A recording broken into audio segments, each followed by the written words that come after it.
Spain, a land marred by the scars of its past, a land almost synonymous with empire, having been under the yoke of so many foreign rulers that even they began to lose count, a land whose very own empire would stand the test of time and dramatically change the course of Mesoamerican history, and yet somehow managed to avoid 2 world wars, all this and more. So you probably heard that Spain was part of the Roman Empire, but before they arrived, the Iberian Peninsula already had several thriving civilizations, most of whom were thoroughly supplanted by Indo-European Celts who had migrated south from France. Greeks and the Phoenicians had sailed these waters for centuries, setting up small trade cities and colonies. The Carthaginians, who were descendants of the Phoenicians themselves, set up a large trade empire between 650 and 300 BC, including parts of southern Spain, before coming into conflict with the Romans, who by the 3rd century were still a fledgling republic, just toying with the idea of conquering outside of Italy.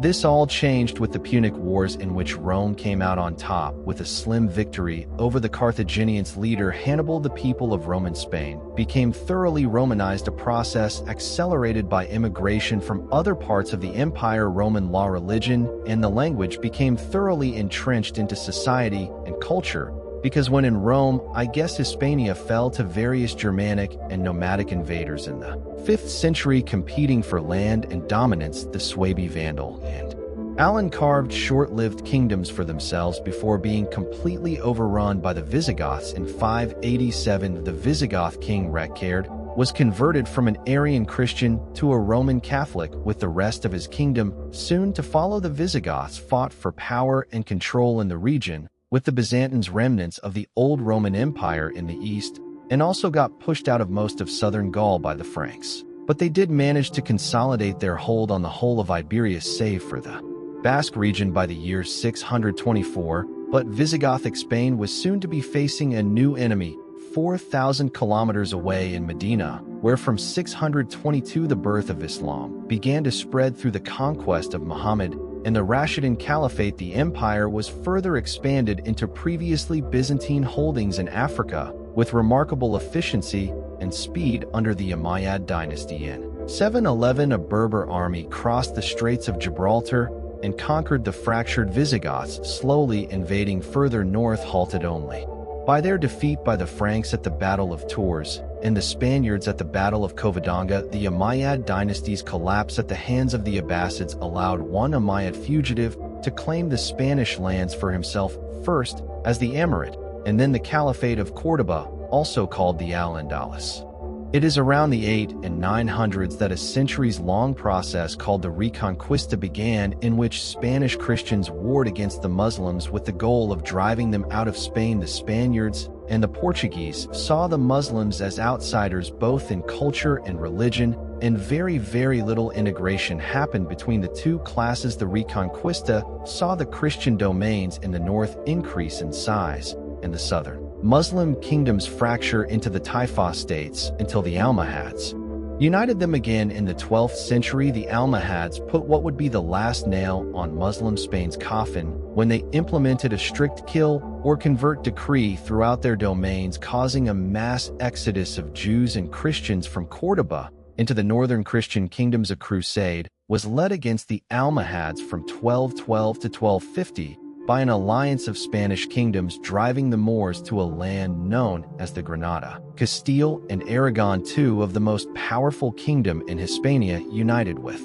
the marriage of Ferdinand and Isabel to create the Kingdom of Spain, which also conquered their last remnant of Muslim Granada and the Basque Kingdom of Navarre. Around the same time, an Italian sailor was bumping around from country to country seeking sponsorship for a voyage to the East Indies. Finally, on meeting Isabella and Ferdinand, and after about 2 years of indecisiveness, King Ferdinand agreed to fund Columbus's voyage, in which he discovered the Americas. If by discovered you mean after Viking Leif Erikson and the people who already lived there, the Spanish Empire in the Americas would change the world forever, at first propelling Spain to superpower status, but as soon would become evident the discovery of new lands and the building of an empire wasn't enough to occupy the minds of the Spanish crown, and so turned their attention to religious hegemony, first enacting the expulsion of Jews and soon followed by the Muslims, the so-called convert or expel laws in Spain laid the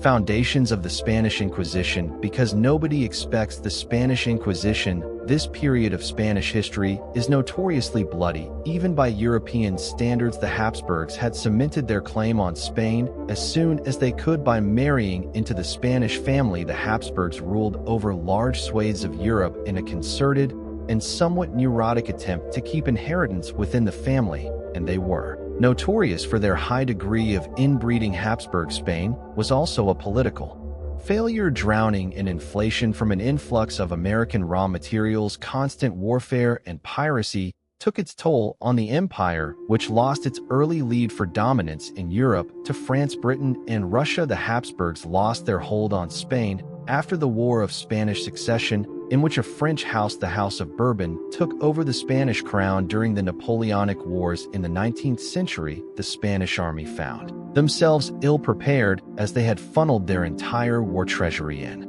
preparation for a naval engagement with Britain, its main economic rival. The Spanish army was so soundly defeated by Napoleon that in the end they amounted to nothing more than unorganized skirmishes and guerrilla warfare. Napoleon briefly had his brother crowned King of Spain, but with his defeat in 1813 the monarchy was restored with rejection of the first Spanish constitution. This led to a turbulent time in Spain, with revolutions and counter-revolutions for the next half-century. In 1873 the monarchy was abolished and the First Spanish Republic founded. The Italian king they borrowed, famously abdicating while declaring the Spanish ungovernable. But with the Spanish-American War and the Cuban 10 Years' War, Spain became a shell of the empire it once was, losing all its holdings in America and the Philippines. With the outbreak of World War I, Spain declared neutrality and experienced an economic boom stifled only by the Spanish flu and insurrections in Morocco. The instability and lack of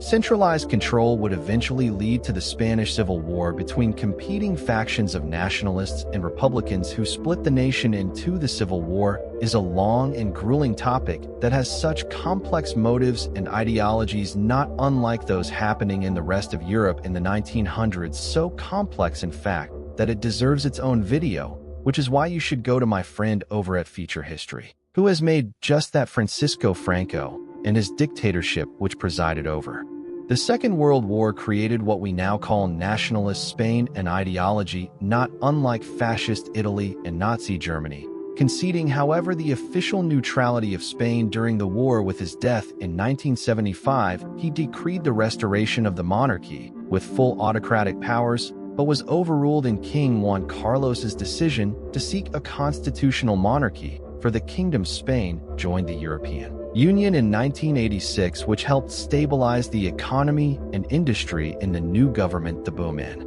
tourism and economic growth in Spain were unprecedented, at one point becoming Europe's fourth largest economy. This came to a grinding halt with the 2008 global recession, which saw a property bubble burst in Spain, in particular creating a devastating long-term economic hardship. Spain also currently has a few other issues on its plate, including a secessionist movement in Catalonia, a historically distinct culture region on the southeast, and the European migrant crisis beginning in 2015, but modern. Spain is still a haven of tourism, with millions visiting each year, as well as an important political entity in Western Europe working hard for industrial growth and slowly healing the wounds of its recent history.